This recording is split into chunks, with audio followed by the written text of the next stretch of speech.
अस्सलाम वालेकुम। मेरा नाम है दानिश मकसूद और आप देख रहे हैं मेरा YouTube channel Dawn news editorials. अच्छा, आज जो हम डॉन का एडिटोरियल कर रहे हैं वो है यूक्रेन एनिवर्सरी।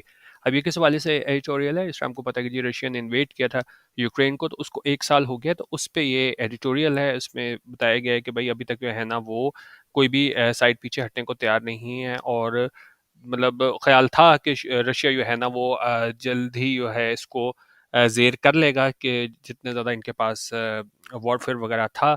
लेकिन ज़ाहिर है वेस्ट ने भी मदद की यूक्रेन की, और अभी तक जो है ना साल गुजर गया है, लेकिन हमें बिल्कुल एक स्टेलमेट है। कोई भी हमें इसमें ना प्रोग्रेस देखने को नहीं मिल रही इस सारे कॉन्फ्लिक्ट के हवाले से। अच्छा, दो चीज़ें इसमें जो अहम हैं, अ, आपको मतलब वैसे हिस्ट्री के हवाले से भी पता होना चाहिए। एक तो यहाँ पे बैटल ऑफ स्टालिनग्रेड है, ये चीज़ आपको पता होनी चाहिए, ठीक है। और दूसरी चीज़ ये है कि वैसे ज़्यादा हम पाकिस्तान से रिलेटेड एडिटोरियल्स करते हैं अपने चैनल पे भी और व्हाट्सएप ग्रुप में भी, लेकिन आज जो है ज़ाहिर है ये ज़्यादा अहम था, तो इसलिए है ना हम ये यूक्रेन के हवाले से एडिटोरियल कर रहे हैं। इसमें एक और चीज़ जो अहम है वो यहाँ पे अगर आप देखेंगे तो यूएन जनरल असेंबली में जो है ना, वहाँ पे पाकिस्तान ने एब्सटेन किया था रेजोल्यूशन में, जिस पे ये कहा गया था कि जी इसको सेंशर करें रशिया को, ठीक है। तो पाकिस्तान ने ज़ाहिर है अब ओपनली जो है ना वो उसके अगेंस्ट नहीं गया रशिया के, और क्या है इन्होंने एब्सटेन किया वहाँ से, उसके खिलाफ सेंसर करने, रशिया के अगेंस्ट जाने से इन्होंने मतलब नहीं गए थे, एब्सटेन किया था, ठीक है। तो ये चीज़ आपको पता होनी चाहिए। ये एक दिन पहले ये हुई थी रेजोल्यूशन वहाँ पे यूएन की, तो आपको पता होना चाहिए कि पाकिस्तान का स्टांस यहाँ पे इसको लेके क्या है रशिया यूक्रेन कॉन्फ्लिक्ट को लेके, ठीक है। इसको हम डिटेल से देख लेते हैं। बाकी हमारा डीएमएच और व्हाट्सएप ग्रुप ज्वाइन करना हो तो ये मैंने डिटेल दी हुई है, यहाँ पे इस नंबर पर रब्ता करके आप हमारे व्हाट्सएप ग्रुप का हिस्सा बन सकते हैं, जहाँ हम daily editorial video, Dawn highlights, PDFs, international magazines और दूसरे जो इंपॉर्टेंट आर्टिकल्स होते हैं वो शेयर करते हैं, ठीक है। ये डिटेल यहाँ पे पढ़ लीजिएगा। अच्छा, इसको हम देखते हैं। कह रहे जी, a year after the Russian military rumbled into Ukraine, the conflict is locked in a stalemate, with neither side willing to back down and the threat of escalation ever present. उन्होंने कहा year after a Russian military rumbled into Ukraine. Rumble क्या होता है? Rumble यहाँ पे verb है, इसका मतलब है to take part in a physical fight. तो उन्होंने कहा 1 साल बाद जो रशियन मिलिट्री है ना, ये इन्होंने अपनी फाइट जो फिजिकल फाइट में इन्वॉल्व हुए थे यूक्रेन के साथ, तो उन्होंने कहा the conflict is locked in a stalemate. तो ये कॉन्फ्लिक्ट जो है, ये तनाज़ा जो है वो लॉक है किस में? स्टेलमेट में। स्टेलमेट होता है एक ऐसी सिचुएशन जहाँ पे कोई भी ग्रुप जो है ना वो इस पोजीशन में ना हो कि वो एडवांटेज हासिल कर सके, मतलब आप एक जगह चीज़ रुकी हुई है, आगे नहीं चल रही। जिस तरह एग्जांपल देखें, tomorrow's meeting between the two leaders is expected to break a diplomatic stalemate that has lasted for 10 years। और एक और एग्जांपल देखें, डिस्पाइट लॉन्ग डिस्कशंस, एक मिनट इसको मैं आपको दिखा देता हूँ। Despite long discussions the workers and the management remained locked in a stalemate, यानी कि मुज़ाकरात आपस में कामयाब नहीं हुए। यहाँ पे भी यही बात करें कि ये जो रशिया और यूक्रेन का जो है तनाज़ा, वो एक स्टेलमेट का शिकार है, एक जगह आके रुक गया है, उसमें कोई हमें क्या है प्रोग्रेस नजर नहीं आ रही। किस तरह?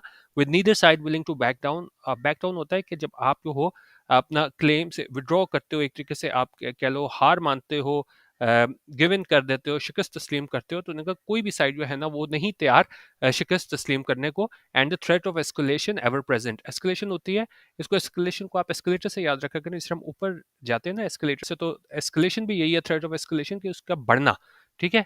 तो इंटेंसिटी, आप क्या कह सकते हैं, इंटेंसिटी आना ज़्यादा ना, तो उनका यो खतरा है एस्केलेशन का, कि ये और ज़्यादा जो है तनाज़ा है ना वो शिद्दत इख्तियार करेगा। वो क्या है? Ever present. एवर प्रेजेंट होता है कोई चीज़ मौजूद हो सारा वक्त, तो मतलब हम ये नहीं कह सकते कि इसमें कोई शिद्दत है, इंटेंसिटी है, उसमें क्या है कमी आएगी, ठीक है। तो इस हवाले से काफ़ी अहम शुरू की लाइन सी थी कि 1 साल गुजरने के बाद जो रशियन मिलिट्री ने इन्वेड किया था यूक्रेन को, तो अभी भी है ना वहाँ पे स्टेलमेट का सूरत हाल, जो स्टेलमेट का शिकार है, और कोई भी साइड जो है ना वो शिकस्त मानने को तैयार नहीं है। और जो थ्रेट है, खतरा है एस्केलेशन का, कि और ज़्यादा इसमें शिद्दत आएगी, इंटेंसिटी आएगी, वो एवर प्रेजेंट है, यानी कि वो हर लम्हा मौजूद है। In effect, the war has pitted Russia against the NATO EU combined, the latter framing the conflict as a battle of democracy versus fascism. In effect का मतलब होता है in practice, ठीक है। आप इसको हम कह सकते हैं कि जी इन रियलिटी के दर हकीकत क्या है, the war has pitted Russia against. Pitted यहाँ पे वर्ब है, इसका मतलब होता है कि जब आप एक दूसरे के अगेंस्ट आ जाते हो, तो बेसिकली उन्होंने कहा ये जो दर हकीकत जो वॉर है ना, इसकी रशिया को ले आया है किसके अगेंस्ट? नेटो, ईयू कंबाइन इनके अगेंस्ट ले आया है। और ये लेटर है framing the conflict as a battle of democracy versus fascism. और यो नेटो और ईयू कंबाइन है, इसको ये क्या ले रहे हैं कि ये कॉन्फ्लिक्ट क्या है? एक उन्होंने कहा ये एक जंग है, एक बैटल है डेमोक्रेसी की, जमहूरियत की, किसके अगेंस्ट? फैशिज्म के अगेंस्ट। फैशिज्म होता है, फैशिज्म को अगर हम थोड़ा और मैं आपको डिटेल में बताऊं तो फैशिज्म हमारे पास आ जाता है, अम, इसको अगर आप देखें एक मिनट, इसको थोड़ा और हम ये फैशिज्म हमारे पास आ जाता है system of government led by dictator who typically rules by forcefully and often violently suppressing opposition and criticism, controlling all industry and commerce and promoting nationalism and often racism. तो बेसिकली क्या है, आप उसमें जमहूरियत नहीं होती और डिक्टेटर लीड करता है और वो क्या है फोर्सफुली अपने सारे काम कराता है और अपोजिशन को क्या है सप्रेस करता है, तो उसको हम वहाँ पे क्या बोलते हैं? फैशिज्म। तो नेटो ईयू कंबाइन को इसको इन्होंने क्या नाम दिया है कि जी ये डेमोक्रेसी वर्सेस फैशिज्म है ये battle. Things are a little complex than that, लेकिन उनका जो हालात हैं वो क्या है, इससे ज़्यादा कॉम्प्लेक्स हैं, गंभीर हैं। उन्होंने कहा while the invasion dubbed a special military operation by Moscow is patently unjustifiable, Russia and the West had been baiting each other for years and Ukraine was a spark that brought hostilities into the open। उन्होंने कहा जबकि ये invasion था, ये हमला थे, उसको एक मॉस्को की जानिब से क्या कहा गया है? स्पेशल मिलिट्री ऑपरेशन कहा गया है ये, लेकिन उन्होंने कहा ये बिल्कुल क्या है? पेटेंटली अनजस्टिफाइबल है। पेटेंटली होता है क्लियरली विदाउट डाउट, बगैर किसी शक के, ये अनजस्टिफाइबल है। इसको आप क्या है, कोई आप जस्टिफिकेशन नहीं दे सकते, कोई आप वजह नहीं बयान कर सकते कि भाई क्यों उन्होंने ऐसा हमला किया है। Russia and the West had been baiting each other for years। अच्छा, बेटिंग यहाँ पे क्या मतलब है? ये deliberately annoy or taunt someone, तो एक दूसरे के खिलाफ ही मतलब आप टॉन्ट कर रहे हो और क्या है, एक दूसरे के खिलाफ आप जा रहे हो जानबूझ के, ठीक है, प्रोवोक कर रहे हो एक दूसरे को। तो उन्होंने कहा रशिया और वेस्ट एक दूसरे को प्रोवोक कर रहे थे सालों से, and Ukraine was a spark, और यूक्रेन वो एक वजह बना that brought hostilities into the open. Into the open का मतलब होता है कि चीज को आप सामने ले आना, कोई ऐसी सिचुएशन कि आपकी फीलिंग है वो जाहिर हो जाए, वो क्या है सीक्रेट ना हो। तो उन्होंने कहा सालों से ये मसले तो चल रहे थे रशिया और वेस्ट के, लेकिन जो यूक्रेन वो एक स्पार्क बना, जो क्या है जो जारहाना कार्रवाइयाँ थी वो क्या है ऊपर सामने ले आया, और जो दोनों का एक दूसरे के खिलाफ था जारहाना रवैया, वो क्या है सबके सामने आ गया। Both sides have contributed to the crisis. उन्होंने कहा दोनों साइड्स ने है कंट्रीब्यूट किया है, वजह बना है इस क्राइसिस का, इस बहरान का। और रशिया किस तरह है? Russia by invading a sovereign state. और रशिया किस तरह कंट्रीब्यूट किया है कि इन्होंने जो है इन्वेड किया है, हमला किया सॉवरेन स्टेट पे। And the US led West by expanding NATO virtually up to the Russian frontier. और रशिया ने तो किया ही, वजह बना है इस तनाज़े का, लेकिन यूएस लेड वेस्ट जो था उसने भी ना एक्सपेंड कर दिया नेटो को, कहाँ तक? रशियन फ्रंटियर तक, fuelling Moscow's fears that it was being encircled. और फिर ये खतरा पैदा हो गया मॉस्को को कि इसको क्या है इंसर्कल किया जा रहा है, इसका क्या है मुहासरा किया जा रहा है। तो उन्होंने कहा दोनों साइड जो है ना वो एट फॉल्ट है कि ये जिस सिचुएशन पे आज हम आए हैं, रशिया ने भी कि इसने सॉवरेन स्टेट को इन्वेड किया, और यूएस लेड वेस्ट जो है उसने एक्सपेंड किया नेटो को वर्चुअली कहाँ तक? रशिया के फ्रंटियर तक, रशिया के बॉर्डर तक, ठीक है, जिससे खतरा पैदा हो गया इसको रशिया को। At present, there appear next to no signs that both sides are willing to compromise and seem determined to fight this war to the finish। उन्होंने कहा अभी के टाइम अगर हम बात करें तो नहीं दिखाई देते हमें कोई भी साइंस इस चीज़ के कि वो दोनों साइड्स तैयार हैं कॉम्प्रोमाइज करने को, और वो बिल्कुल डिटर्मिन्ड दिखाई देते हैं कि जी वो हम फाइट करेंगे इस वॉर को टू द फिनिश, एंड तक लेके जाएंगे, किसी किस्म के भी कॉम्प्रोमाइज नहीं करेंगे। Commenting on German tanks reaching Ukraine, where Poland, former Russian President Dmitry Medvedev said Moscow is ready to take the battle to the borders of Poland। और उनका कमेंट करते हुए जर्मन टैंक्स जो गए हैं यूक्रेन तक पोलैंड के जरिए, तो ये साबिक रशियन प्रेसिडेंट हैं मेडवेडेव, उन्होंने कहा है कि जी मॉस्को बिल्कुल तैयार था क्या करने के लिए कि बैटल को जो है ना वो पोलैंड के बॉर्डर्स तक लेके जाए। At the other end, America's top diplomat Antony Blinken dismissed China's plan for a ceasefire in the UN, saying it will give Russia a chance to consolidate its position।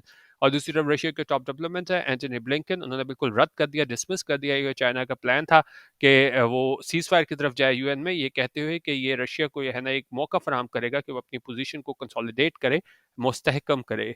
In previous remarks, Russian President Vladimir Putin has summoned a ghost of World War II, recalling that German tanks were once again headed east, a chilling allusion to the brutal Battle of Stalingrad। अच्छा, जिस मैंने आपको कहा था battle of Stalingrad, इसकी आप जरूर history पढ़िएगा। तो और उन्होंने कहा इससे पहले रिमार्क्स में रशियन प्रेसिडेंट है व्लादिमीर पुतिन, उन्होंने बिल्कुल याद दिला दी उस वर्ल्ड वॉर ट्रू कि ये कहते हुए कि जर्मन टैक्स हैं वो एक मतलब फिर क्या है उस तरफ ईस्ट की तरफ जा रहे हैं, और उसका इशारा किसकी जानिब था कि ये ब्रूटल बैटल थी स्टालिनग्राड की इसकी। इसका मैं थोड़ा सा आपको ना डिटेल बता ही देता हूँ इसको, लेकिन आपने ना ज़्यादा और डिटेल से भी पढ़ना है। ये जो बैटल थी ये 23 अगस्त 1942 से 2 फरवरी 1943 तक थी, और ये बैटल किस कहाँ पे थी? Eastern front of world war two, जहाँ पे where Nazi Germany and its allies unsuccessfully fought the Soviet Union for control of the city of Stalingrad, later renamed Volgograd in southern Russia. ठीक है, तो basically ये सारी इसकी history थी कि यहाँ पे जो नाजी जर्मनी और उसके एलाइज थे वो नाकाम हुए थे। इसमें क्या लिखा है, Nazi Germany and its allies unsuccessfully fought the Soviet union. ठीक है, तो यहाँ पे इनकी नाकामी हुई थी किस लिए, कंट्रोल करने के लिए इस सिटी को, स्टालिनग्राड को। तो इस हवाले से ये बैटल थी, इसको आप जरूर पढ़ लीजिएगा। ठीक है, अच्छा अब कह रहे हैं जी certainly if both sides continue on the current trajectory a conflict of global proportions cannot be ruled out। उन्होंने कहा यकीनन ये दोनों साइड उन्होंने इसी तरह अपनी ट्रेजेक्ट्री को जारी रखा, जो अपना मौकफ है उसको पीछे नहीं हटे। तो ये कॉन्फ्लिक्ट है ग्लोबल प्रोपोर्शंस का, एक बहुत बड़े पैमाने पे कॉन्फ्लिक्ट है, तनाज़ा है, can not be ruled out, इसको रद्द नहीं किया जा सकता। However, apart from the direct combatants, Russia and West, there is little appetite for uh, getting dragged into the war. उन्होंने कहा इन दो के अलावा ये डायरेक्ट कॉम्बेटेंट हैं, एक दूसरे के अगेंस्ट हैं, रशिया और यो वेस्ट है, तो बाकी जो है ना वो हम पे हमें एपिटाइट नज़र नहीं आती कि इसको वॉर में दूसरे भी अपने आप को वहाँ पे धकेल दें इसके अगेंस्ट। रशिया और वेस्ट का तो आपस में है ये डायरेक्ट कॉम्बेटेंट्स है, लेकिन दूसरे नहीं आ रहे हो। इसके एग्जाम्पल किस तरह दे रहे हैं, एग्जाम्पल दे रहे हैं at the recent UN General Assembly meeting to discuss the war। उनका ये हालिया recent UN General Assembly की मीटिंग हुई इस वॉर को डिस्कस करने के लिए, एक दिन पहले जब ये एक साल पूरा हुआ था रशियन इन्वेजन का यूक्रेन का। तो उन्होंने कहा 32 स्टेट्स, ये बहुत इंपॉर्टेंट चीज़ है, 32 states including Pakistan abstain on resolution censuring Russia. कि उन्होंने कहा जी 32 जो स्टेट्स थी जिसमें पाकिस्तान भी शामिल है, उसने एब्सटेन किया, उसने मतलब नहीं हिस्सा लिया इस रेजोल्यूशन में कि जी आप रशिया पे जो है ना उसको सेंशर करो, उसको तनकीद करो कि भाई उसने ये काम गलत किया है। Logic demands the war be wound up, उन्होंने कहा लॉजिक डिमांड करती है, मंतक तकाजा करती है कि वॉर को क्या है वाउंड अप किया जाए, उसको कंक्लूड किया जाए, ख़त्म किया जाए। But as the history of international relation shows, लेकिन जैसे कि हिस्ट्री है इंटरनेशनल रिलेशंस की वो दिखाती है, rational actors can behave entirely irrationally. Irrationally होता है कि जब आप कोई काम इलॉजिकली करो, अनरीजनेबल मैनर में करो। तो उन्होंने कहा लेकिन जो हिस्ट्री हमें बताती है इंटरनेशनल रिलेशंस की वो ये है कि जो रैशनल एक्टर्स है ना वो बिहेव करते हैं इरेशनली, बगैर किसी मंतक के, और मतलब रीजनेबली एक्ट नहीं करते। ठीक है, तो ये एडिटोरियल था बेसिकली एक साल गुजरने के बाद जो रशिया की इन्वेजन थी यूक्रेन की उस पर था, और इसमें इस लिहाज से भी अहम था कि पाकिस्तान का जो रोल है इसमें आपको वो सारा पता होना चाहिए कि पाकिस्तान कहाँ पे खड़ा है। जिस तरह यहाँ पे मैंने बताया था कि वो 32 स्टेट्स थी, इसमें पाकिस्तान भी शामिल है, उसने एब्सटेन किया था उस रेजोल्यूशन को जिसमें सेंशर किया गया था रशिया को। ठीक है, तो कोई भी दूसरे कॉन्फ्लिक्ट हो उसमें आपको पाकिस्तान का मौक़िफ़ जो है ना वो पता होना चाहिए। ठीक है, ये था हमारा आज का ट्यूटोरियल। बाकी हमारे व्हाट्सएप ग्रुप का हिस्सा बनने के लिए 0312 419 1070 यहाँ पे व्हाट्सएप करके 200 रुपीज़ ईजी पैसा पर मंथ में आप हमारे व्हाट्सएप ग्रुप का हिस्सा बन सकते हैं। वीडियो देखने का बहुत शुक्रिया। अल्लाह हाफ़िज़। पाकिस्तान जिंदाबाद।